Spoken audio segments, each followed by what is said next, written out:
We're going to explain how to enable editing in Microsoft Excel. Sometimes you'll open an Excel file and find that you can't make any changes. The cells are locked, and you can't type anything.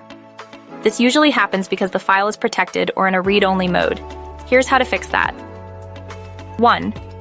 Check for a protected view warning. When you open a file from an untrusted source or an internet download, Excel might open it in protected view. This is a security feature to prevent malicious code from running. At the top of the Excel window, you might see a yellow banner with the words Protected View. Look for an Enable Editing button in the banner. Click it to allow editing. 2. Look for the Edit button.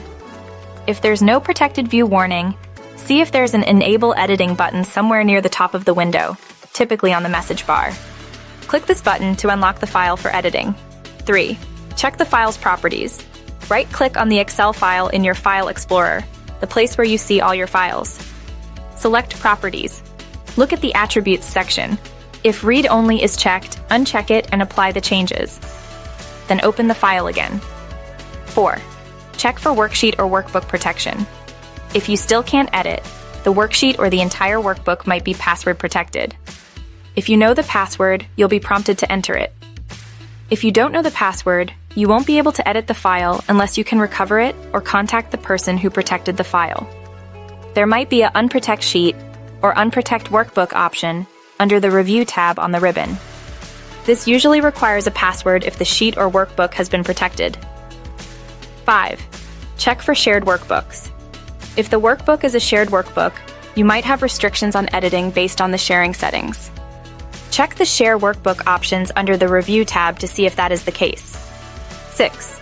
Are you in a restricted mode? Some organizations have security policies that restrict editing access to specific files or folders. If you're on a work computer, check with your IT department to see if this is the case. 7. Restart Excel. Sometimes a simple restart of the Excel application can resolve temporary glitches preventing editing. 8. Repair the file. If none of the above works, try repairing the Excel file.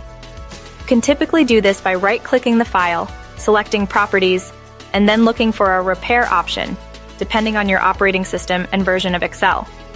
By following these steps, you should be able to successfully enable editing in most situations in your Excel file.